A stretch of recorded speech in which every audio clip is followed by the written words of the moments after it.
Somewhere between the day you just lived and the sleep waiting to take you, there is a frequency. You won't find it on any dial. It doesn't broadcast on a schedule. It comes when the hour is late and the lights are low, and you are ready to go somewhere without leaving where you are. This is the midnight frequency. What follows are radio dramas, some set in the smoky, rain-soaked world of the old golden age, where private detectives walked dark streets and every shadow had a secret. Some take place closer to now, some venture further out, into times and places that haven't happened yet. All of them are original stories, written in the spirit of the programs that once kept the whole country listening in the dark. From this moment forward, there are no interruptions, no commercials, nothing to pull you back. If you found something here worth returning to, we'd be grateful for your support. The details are in the show notes, but that's for later. Right now, there is only the story. Get comfortable. Let it come. Death Wears a Blue Ribbon, an old-time radio drama in the style of Philip Marlowe. January in Los Angeles. The holidays were over, and the city had gone back to being what it was underneath the decorations, which was a place where people came to become something and mostly became something else instead. I'd had a quiet 2 weeks. No cases, no clients, no one coming through my door with a secret and a check. I had reorganized my filing cabinet, which didn't need reorganizing, fixed the stuck drawer, which promptly stuck again, and spent a considerable amount of time perfecting the art of doing nothing in particular. I was getting pretty good at it. Then I got a phone call from a bartender. His name was Pete Delaney. He ran a bar called the Rusty Anchor on Figueroa, which was the kind of place that didn't advertise because its regulars didn't need it to. Clean floor, honest pours, a jukebox that leaned toward Nat King Cole and away from trouble. I'd been in once, a year back, on a case that hadn't come to anything. Pete was the kind of bartender who remembered what you drank and didn't remember anything else, which is the ideal disposition for the profession. He'd asked me to come by, said he couldn't come to me, said he didn't want to leave the bar right now. I understood when I got there. Thanks for coming, Mr. Malone. I wasn't sure who else to call. I asked around and your name came up from a woman in Hancock Park who said you'd done right by her family. Mrs. Marchetti is generous. What's going on, Pete? You know Harold Voss? Councilman Voss, 2nd District. Been on the city council since 41-42. Civic type, Blue Ribbon Club. He was a regular here. Every Thursday, 6 o'clock, 2 fingers of bourbon, 1 glass of water, never more. Sat at the end of the bar, talked to nobody, tipped well. 14 years. Was. He died 3 weeks ago. Heart attack, they said. At his desk in City Hall, he was 62. Harold used to, sometimes he'd leave things behind the bar. Not often. His coat once. A briefcase once, when he'd had a little more than 2 fingers. He'd always come back for them.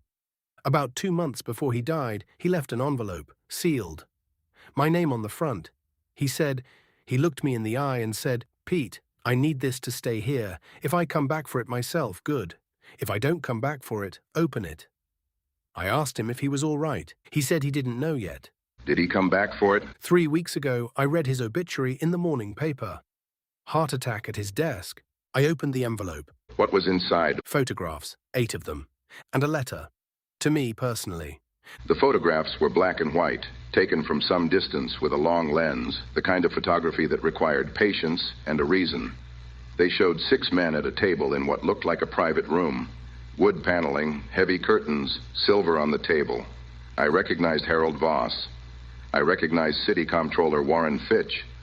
I recognized a face from the building commission whose name I'd seen on a corruption inquiry that had gone nowhere 2 years ago. And at the head of the table, with the relaxed authority of a man hosting his own house, I recognized Alderman Gerald Cross.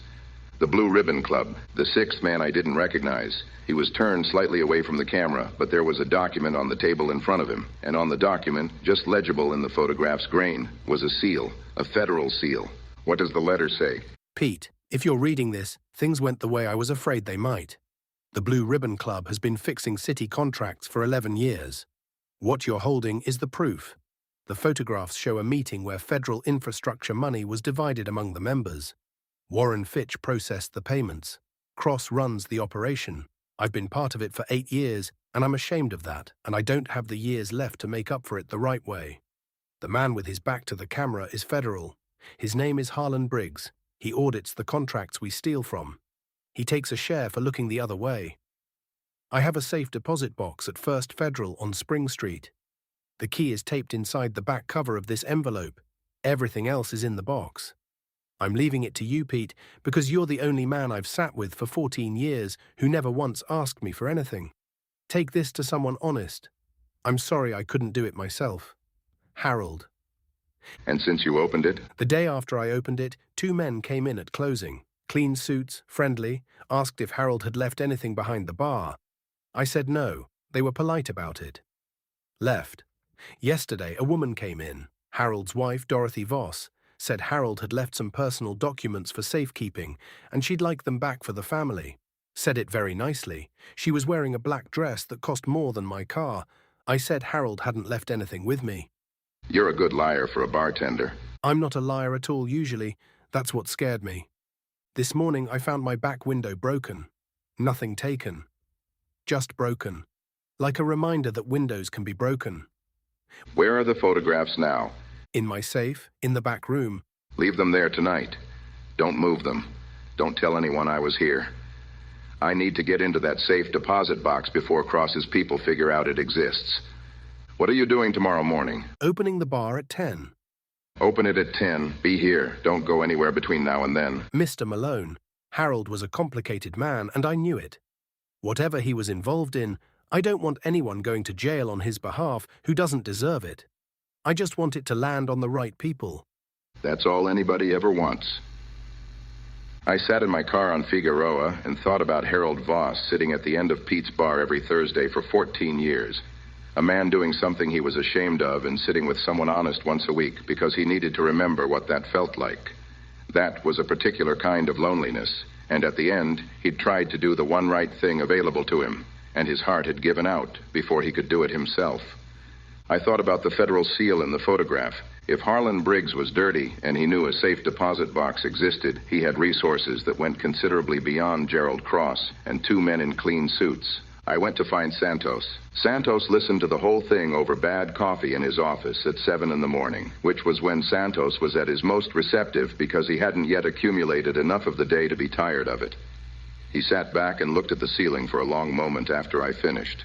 Cross, Fitch, a federal auditor named Briggs, and a city councilman who kept a dead man's switch behind a bar on Figueroa for 2 months before his heart gave out. His doctor report a natural death? I'll make a call. Same medical examiner who amended the Chinatown finding? Malone. If Briggs is federal and he's dirty, this goes somewhere I don't have jurisdiction. FBI or Treasury, depending on how the money moved. I know, but we need what's in that safe deposit box before anybody else gets to it. Whatever Harold Voss left there is what makes the photographs actionable. I can get a warrant on the basis of the letter. Give me an hour. First Federal on Spring Street had the particular hushed quality of a place where large sums of money conducted themselves quietly. The manager, a man named Hendricks, had brought Santos and me to the deposit vault with the cooperative nervousness of a man who understood that a detective's warrant was not a negotiating position. The box was in Harold Voss's name. Santos had the warrant. Hendricks had the master key. I had the key from the envelope. Ledger. 11 years of payments. Names, amounts, dates, account numbers, copies of the federal audit reports. Someone has annotated them, here and here, showing the variance between what was reported and what was actually contracted. This is the original bid documentation for the Spring Street overpass. The city paid $400,000 for work that was contracted to a Blue Ribbon Shell company for $240,000. The Harbor Commission expansion. The school district roofing contracts in 44. Malone. This isn't 11 years of city contracts. This is a list of every major public works project in Los Angeles County since 1936. How much? I'd want an accountant to be precise, but looking at the numbers here, more than $2 million. Package it. All of it. Chain of custody from this moment. Already doing it. The federal component, Briggs. I need to make a specific call. There's a man at the FBI field office I've worked with before, name of Hargrove. He's clean. If Briggs has been operating in federal infrastructure oversight, Hargrove will want to know about it this morning. Make the call. But Santos... Pete Delaney needs protection until this is filed. His bar, too. They know about the envelope. They just don't know what's in it or whether it still exists. I'll send a patrol car to Figueroa. Who else knows you came here? Nobody. I went to you straight from the bar. Let's keep it that way for the next few hours. We were on the sidewalk outside First Federal when the car pulled up. A black Packard, which is the automobile that trouble rides in when it wants to make an impression. Frank Delaney got out first. I didn't know his name yet, but I knew what he was from the way he moved, which was the particular economy of a man who had done this many times and considered it professional work. He was wearing a good coat and an expression of polite purpose. Mr. Malone, my name is Frank Delaney. I represent certain interested parties in the matter you've been looking into. I wonder if you might have a few minutes. Delaney, you have a Brother Ten's bar on Figueroa? We're not close. Detective Santos, LAPD. Mr. Delaney, I'd like to know who sent you and how you knew we'd be at this bank this morning. I was asked to pass along a message, nothing more. By whom? Mr. Cross has a legitimate interest in documents that may have been removed from a private safe deposit box. He believes those documents were obtained improperly. He can take that up with the warrant. He would be willing to compensate Mr. Malone generously for the return of any materials that were recovered this morning. I have a warrant for those materials, which makes them evidence. You want to tell me who sent you, or do you want to tell me that at the station? Mr. Malone, think carefully about what you're holding and who it implicates. Some of those people have very long institutional memories. So do I. He got back in the Packard and pulled away, and Santos watched him go with the flat expression of a man adding a name to a list. He knew we were here. Somebody in the bank made a call. I'll get a name on Frank Delaney from the plate. Malone. Get to Pete Delaney. Now. I ran the 2 blocks to where I'd parked my car and drove to Figueroa at a speed the city of Los Angeles would have had opinions about if anyone had been watching. The patrol car Santos had promised wasn't there yet. It was 7:45 in the morning, and Pete opened the Rusty Anchor at 10, and I had no way of knowing whether he'd stayed at the bar last night or gone home. The light was on in the bar. The bar was empty and quiet in the specific way that bars were quiet in the morning before they became what they were at night. All the furniture and none of the noise. A room waiting to be itself. The lights were up. The jukebox was off. Pete was behind the bar, and he was not alone. Dorothy Voss. Mr. Malone, I expected you sooner. Dorothy Voss was 60 in the way certain women were 60. Expensively maintained, the beauty of her youth surviving as architecture. She was sitting at the bar in a charcoal suit and a set of pearls that had not been bought for sympathy visits. And she was looking at me with the particular expression of a woman who had managed difficult men for 40 years and considered this one no different. Pete was behind the bar with the careful movements of a man being very deliberate about everything. You all right? Mrs. Voss came by early. We've been talking. Sit down, Mr. Malone.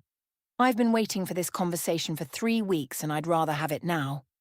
You came to Pete's bar asking about the envelope. I came to Pete's bar to warn him. Whatever you believe about me, Mr. Malone, Harold was still my husband. And he was still, underneath everything, a man trying to do a right thing at the end.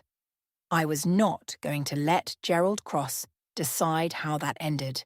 You knew about the blue ribbon accounts. I knew Harold was involved in something he shouldn't have been since 1939. I did not know the scale of it until the last year of his life, when he told me he was trying to find a way out. He had been keeping records for 2 years. He was going to go to the FBI. Gerald Cross found out. Harold told me 2 weeks before he died that Cross knew, that Frank Delaney had come to the house. Harold went back to City Hall the next morning, and his heart gave out at his desk at 2 in the afternoon. You think Cross had him killed? I think my husband had a moderate heart condition and no history of cardiac events, and I think Frank Delaney sat across from him the night before he died and made the nature of the situation very clear to him. Whether it was a pill in a glass or simply a conversation that finished what a bad heart started, I cannot tell you. What I can tell you is that I did not come to Pete's bar to retrieve Harold's evidence. I came to tell Pete to find someone who could use it, and quickly, before Cross moved to cover what Harold had documented. She told me to call you, Mr. Malone. She's the reason I called. Why not go to the police yourself? Gerald Cross has been buying goodwill in this city for 11 years with $2 million of public money. I am a 60-year-old woman whose husband was a confessed participant in his operation. I needed someone without a stake in the existing arrangement. I chose correctly, I think. Mrs. Voss, Mr. Malone, I think we've reached the point where informal arrangements need to be reconsidered. Two men behind him, not large men. The wrong kind of situation for large men. These were the careful kind, the kind that moved like they'd done this in rooms like this before. Delaney, you're a little early in the morning to be making decisions you can't take back. The documents from the first federal box. Where are they? With Detective Santos. Filed as evidence approximately 45 minutes ago. Then you understand that the documents themselves are no longer the primary concern. The primary concern is sitting on a bar stool and has been a witness to this conversation. Two witnesses. The thing about a bar at 8 in the morning is that it has things behind it that a room usually doesn't. Pete Delaney had spent 20 years running a bar in neighborhoods where it was sometimes necessary to be more than a good pour, and he had the particular calmness of a man who had thought about what he would do if a morning went like this and had the answer already in his hand. The gentleman behind Mr. Delaney should know that the shotgun I'm holding is a Remington 8.7. Oh, and I've been using one since I was 17 years old in Cicero, Illinois. I'd like them to stay exactly where they are. That would be the patrol car Detective Santos promised, which means there are going to be officers walking through Pete's door in about 90 seconds. You want to think about what position you'd like to be in when that happens. Malone, Cross doesn't go down quietly. Nobody does. Frank Delaney made the calculation that a professional makes when the room has shifted past recovery. He did not run.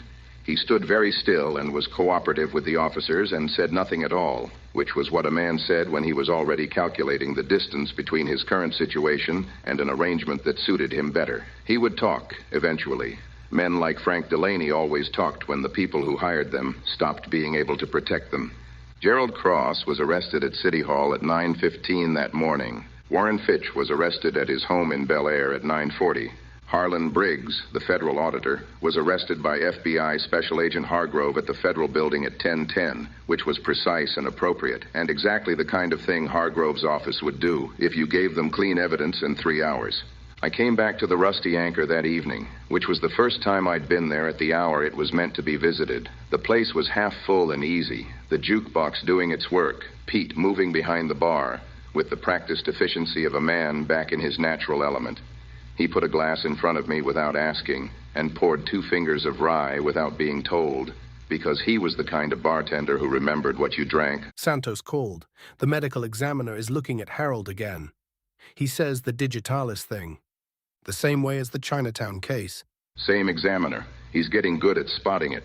Harold sat at this bar every Thursday for 14 years. I knew he wasn't a simple man. I liked him anyway. Is that a failing? No, it's just accurate. People aren't simple. Liking a complicated person doesn't make you wrong about them. He tipped well. I know that's a small thing. It's not a small thing. A man who tips well has decided that other people's time is worth something. There's a philosophy in it. I'll put that on his headstone. What happens to Mrs. Voss? She cooperated. Santos says she'll have to testify. After that, I don't know. She knew what Harold was involved in. She made choices about it, but the choices she made at the end were the right ones, which doesn't cancel the earlier ones and doesn't not count either. Harold. I drove back to Spring Street in the easy dark of a January evening, the city going about its business the way cities did, which was relentlessly and without reference to whatever had happened in it that day. Somewhere in a house in Bel Air, Dorothy Voss was sitting with the particular quiet of a woman who has done the last right thing available to her and does not yet know what comes after that. Somewhere in a county facility, Gerald Cross was discovering that 11 years of institutional goodwill had a surprisingly short half-life once the documents came out.